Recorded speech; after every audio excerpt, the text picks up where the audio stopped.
Au regard de l'histoire de la vie sur Terre, celle de l'humanité commence à peine, et pourtant, la voici déjà, par la faute de l'homme, menaçante pour la nature, et donc elle-même menacée. C'est pas moi qui le dis, c'est Jacques Chirac, il l'a dit en 2002 durant le sommet de la Terre. On voit donc que déjà, en 2002, l'écologie et la transition énergétique étaient au centre des débats politiques, et ça n'a fait que s'accentuer au fil du temps, pour aujourd'hui être un sujet majeur de société. On voit que beaucoup d'États investissent massivement dans la transition énergétique et je pense que ça va durer avec le temps jusqu'à obtenir le fameux zéro carbone. Il ne faut pas aller très loin pour commencer à voir les premiers investissements et les premières réactions des États. En France, par exemple, on a Macron, le président actuel, qui, durant son discours de France 2030, un grand projet qui va permettre à la France, selon ses dires, de devenir un des leaders dans certains domaines de la transition énergétique, a dit que nous devons développer massivement les énergies renouvelables en commençant par l'énergie solaire et l'éolien. Et ça ne semble pas être un coup d'épée dans l'eau puisque les fonds débloqués sont assez massifs. On parle de 8,4 milliards d'euros investis directement dans des projets de transition énergétique et des projets écologiques. De la voiture électrique en passant par l'éolien, le solaire jusqu'au stockage dans des batteries ou des stockages via l'hydrogène. On voit donc que ces investissements massifs sont très intéressants parce que quand l'État investit massivement dans un secteur, souvent on va avoir des investisseurs privés, donc des grosses sociétés, des industriels, qui vont également investir massivement, tout simplement dans le but de gagner des parts de marché dans ce secteur. Donc on va avoir 8,4 milliards d'euros de l'État français, mais je pense que d'autres sociétés privées vont également investir massivement, qui va faire un effet boule de neige et donc développer le secteur de manière très rapide. Juste avant de te présenter une action française et donc éligible au PEA qui va surfer sur cette transition énergétique, et je pense qu'elle peut faire des rendements qui sont très importants, plus 100, 200, voire même 300%, puisqu'ils ont une technologie qui est très importante et qui va être très utile à cette transformation majeure de la société. Juste avant ça, donc, je te propose de prendre un peu de recul et de regarder ce qui se passe en Europe et dans le monde. Si on regarde la part de l'énergie produite en fonction de ses ressources, les énergies fossiles, les énergies renouvelables et l'énergie nucléaire. J'ai ici un petit graphique qui part de 2010 jusqu'à 2020. On voit l'évolution en pourcentage de la part de chacune de ces énergies. On a en bleu foncé l'énergie fossile, on voit que ça diminue au cours du temps pour atteindre 37% en 2020. Et en contrepartie, on a les énergies renouvelables qui explosent à la hausse pour atteindre 38,2% en 2020. On voit donc que les énergies renouvelables ont dépassé les énergies fossiles en termes de part de marché en Europe. Et ça, c'est plutôt bon signe. On voit que les États investissent massivement dans l'énergie renouvelable et en plus, on voit que c'est de plus en plus utilisé et ça va devenir l'énergie majeure, en tout cas l'énergie principale utilisée en Europe. Donc il y a déjà une part de marché importante et en plus on investit, on peut avoir un effet boule de neige qui va être juste énorme sur la transition énergétique. Si on fait encore un pas en arrière et qu'on regarde la part de la production électrique mondiale qui vient des énergies renouvelables, on est à 25,3%, donc à peu près un quart de toute l'énergie produite qui vient d'énergies renouvelables. Et quand on regarde le détail de ces énergies renouvelables, on se rend compte en fait que la majeure partie de l'énergie produite renouvelable vient de l'hydraulique. En fait, c'est tout simplement les barrages hydrauliques qui vont faire tourner des turbines et produire de l'électricité. Les éoliennes représentent uniquement 4,8% de la production mondiale d'électricité et les panneaux solaires uniquement 2,1%. On voit vraiment qu'on est très faible au niveau de l'éolien et du solaire et c'est pourtant ce qu'essaient de développer massivement la plupart des États, en tout cas les États développés dans le monde. Donc on voit qu'il y a une grosse part de marché à prendre.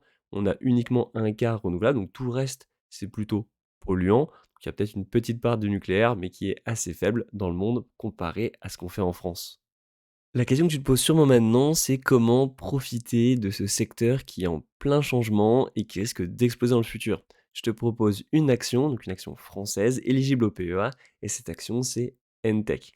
Entech va être spécialisé dans tout ce qui va être stockage, conversion et pilotage intelligent des énergies renouvelables. Pour faire simple, ils vont créer des services clés en main ou même des produits clés en main qui vont de la production électrique au stockage jusqu'à la redistribution sur le réseau. C'est quelque chose qui va être, je pense, très demandé dans le futur parce qu'on va avoir quelques problèmes au niveau des énergies renouvelables. Et le problème principal, ça va être l'intermittence de la production. Si on prend une éolienne, par exemple, en fonction de la puissance du vent, on va produire plus ou moins d'électricité. Et d'ailleurs, s'il n'y a même pas de vent, on va même pas en produire. Il va falloir avoir des moyens de stockage et des moyens de conversion pour envoyer sur le réseau de l'énergie qui est constante. Si on a beaucoup de vent, on va pas envoyer plus d'électricité. Il faut toujours envoyer la même quantité d'électricité. Et inversement, s'il n'y a pas de vent, il faut quand même alimenter les foyers. Je pense que tu serais un petit peu déçu si, au moment où il n'y a pas de vent, tu peux pas allumer chez toi, tu peux pas te chauffer, tu peux pas cuisiner. Pareil pour les panneaux solaires. La nuit, évidemment, ils ne produisent pas. Donc, il faut trouver des moyens pour avoir des sources d'électricité issues du renouvelable continu. Et c'est la grosse problématique qu'on a aujourd'hui. Et Entech donc se positionne sur ce marché en apportant des solutions qui sont très intéressantes. Juste avant que je t'analyse la société Entech, je t'invite à mettre un gros pouce bleu sous la chaîne. C'est gratuit, ça prend vraiment pas de temps et c'est un soutien énorme pour la chaîne. Une des grandes forces d'Entech, c'est qu'ils vont maîtriser de A à Z la production au stockage jusqu'à la distribution sur le réseau de l'énergie, donc de l'électricité dans ce cas précis. Au niveau de la production, ils ont différents moyens de le produire, de la toiture solaire ou des centrales au sol. Donc c'est plutôt de la technologie photovoltaïque, c'est des panneaux solaires qu'on va positionner soit sur la toiture, soit au sol. Et ils sont en train de développer également des hydroliennes pour récupérer l'énergie marine. Une fois qu'ils ont récupéré l'énergie, donc ils l'ont produite grâce à de l'énergie renouvelable, ils vont la stocker. Ils ont différents moyens de stockage. Le premier, ça va être l'hydrogène. On va transformer l'électricité en hydrogène pour le stocker plus facilement. Les deux autres, c'est le stockage on-grid et le stockage off-grid. Alors dans ce cas-là, ils vont utiliser plutôt des batteries. Le on-grid, c'est quand on est directement relié au réseau. On va produire par exemple via des panneaux solaires, on va l'envoyer dans des batteries, et les batteries sont directement reliées au réseau, et via des systèmes électroniques, on va envoyer constamment de l'électricité, et de manière stable, pas en fonction de l'intensité lumineuse du soleil. Le stockage off-grid, c'est plutôt dans des lieux qui sont isolés et compliqués d'accès où il n'y a pas d'électricité. On va mettre en place un système, donc des panneaux solaires par exemple, mettre un système de stockage, et donc le système va récupérer tout ce qui vient des panneaux solaires et le redistribuer à un endroit précis. Mais là, on n'est pas sur le réseau, on est vraiment dans des lieux isolés, c'est pour donner de l'électricité à des endroits qui sont difficiles d'accès. Si on regarde Entech en quelques chiffres, c'est plutôt intéressant. Déjà, au niveau chiffre d'affaires, le premier semestre, on était à 12,8 millions d'euros, donc c'est le premier semestre 2021, qui était en augmentation de 55% par rapport au trimestre précédent. On voit déjà qu'Entech est dans la bonne dynamique, son chiffre d'affaires ne fait qu'augmenter petit à petit, et je pense que ça va continuer, voire même s'accélérer. On a déjà un programme de rachat d'actions pour Entech. J'étais assez étonné parce que c'est une petite entreprise, mais ils sont déjà dans l'optique de racheter des actions quand ils le peuvent. Alors, ils ont une politique de rachat qui est définie. Ils ne vont pas racheter au-dessus de 25 euros. Pour l'instant, on en est loin. On est entre 9 et 10 euros. Donc, il y a vraiment de la marge. Le montant maximal pour racheter des actions, c'est de plus de 36 millions d'euros. Donc, c'est un beau budget.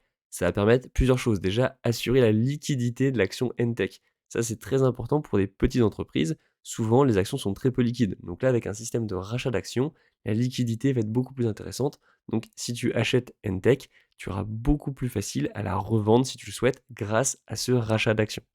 Ensuite, ça va permettre de faire de l'éventuelle croissance externe. Ces actions vont pouvoir potentiellement être utilisées pour racheter d'autres entreprises dans le futur si Entech le souhaite.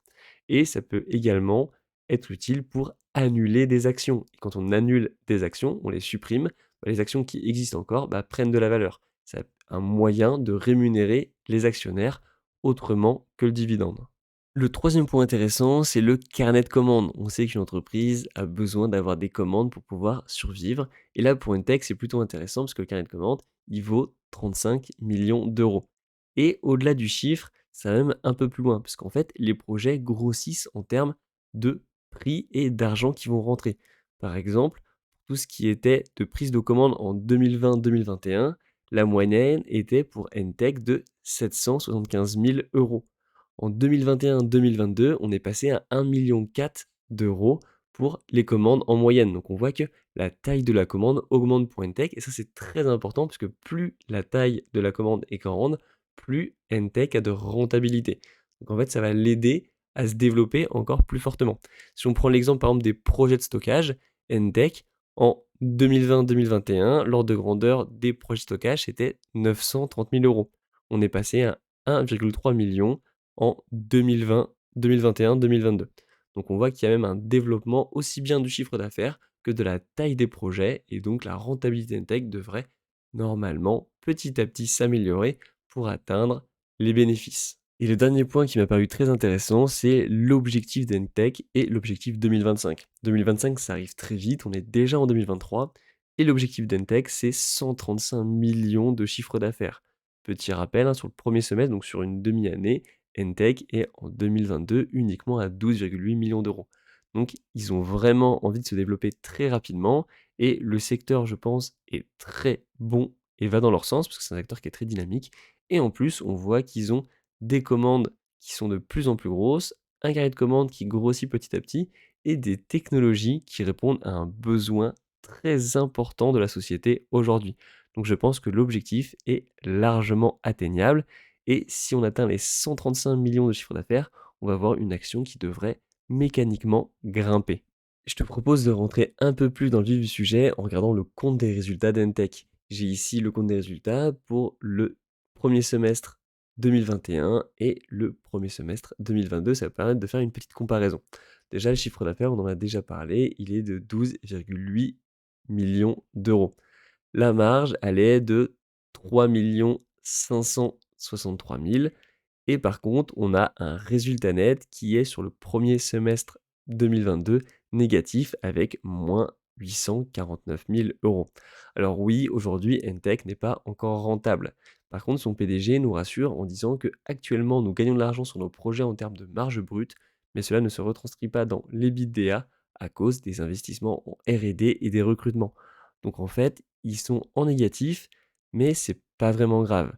Alors pourquoi c'est pas grave? Parce qu'en fait, les projets sont rentables, donc en fait, ils gagnent de l'argent sur les projets. Par contre, ils font beaucoup de R&D et ils sont en train de recruter massivement des personnes. Donc en fait, ils sont dans l'optique de se développer, pas forcément d'être rentable à court terme, mais de être rentable sur le long terme avec des produits innovants grâce à la R&D et une masse salariale très importante pour répondre aux commandes qui vont arriver dans le futur. Donc ils sont vraiment tournés vers le long terme, vers le futur et je pense que vu le secteur dans lequel ils sont positionnés, c'est une bonne stratégie. Ils vont pouvoir avoir de plus en plus de commandes, répondre à plus en plus d'appels d'offres, se faire donc un nom au niveau international. Et donc, à la suite de tout ça, on va avoir un effet boule de neige qui devrait permettre à une tech de devenir rentable et gagner beaucoup d'argent. Si on creuse encore un peu et qu'on regarde la répartition du chiffre d'affaires d'Entech pour voir si c'est disproportionné ou non. On a donc trois secteurs d'activité, la production d'électricité, le stockage et l'hydrogène. La production électrique représente 52,5% du chiffre d'affaires d'Entech, et c'est une augmentation de 41% par rapport au semestre précédent. Si on passe au stockage, ça représente 44,9% du chiffre d'affaires d'Entech, et c'est une augmentation de 68% par rapport au semestre précédent. Et on a enfin l'hydrogène qui représente une petite part du chiffre d'affaires parce que c'est uniquement 2,5%. On voit donc qu'on est quasiment à 50-50 en termes de production et de stockage en termes de chiffre d'affaires. Ça, c'est plutôt intéressant, ça permet à une tech de se développer sur ces deux secteurs en même temps, qui sont très complémentaires et qui sont très dynamiques. On le voit, plus 41% pour la production et plus 68% pour le stockage. Et pour Entech, pour l'instant, ça se passe plutôt bien, puisqu'il y a des gros nouveaux projets qui sont déjà signés. On a par exemple un projet de stockage de 8 mégawatts avec Neoen. Neoen, j'en ai déjà parlé dans une ancienne vidéo, c'est une société française spécialisée dans tout ce qui va être production électrique via du renouvelable. C'est un contrat qui a été signé le 8 décembre 2021. Deuxième contrat plus récent, parce qu'il date du 29 septembre 2022, c'est du stockage d'énergie hydrolien avec Engie Laborelec. Donc on voit qu'ils travaillent avec des grands noms, Engie, Neoen, des grands noms du renouvelable. Ça c'est très intéressant pour Entech parce qu'ils sont en train de se faire un nom petit à petit sur la scène internationale. Et ça c'est très important parce qu'il va y avoir beaucoup de concurrence sur ce secteur qui est en pleine explosion et donc il y a énormément de sociétés qui veulent leur part du gâteau. N'hésite pas à me dire en commentaire ce que tu penses de la société Entech et de me proposer d'autres sociétés qui sont positionnées sur la transition énergétique. Si je la connais pas, ça peut être déjà très intéressant pour moi. Et même si je la connais, ça peut être très intéressant et donner des idées d'investissement pour tous ceux qui regardent la vidéo. N'hésite pas à mettre un énorme pouce bleu sous la vidéo. C'est complètement gratuit, c'est très rapide à faire et c'est un soutien énorme pour la chaîne.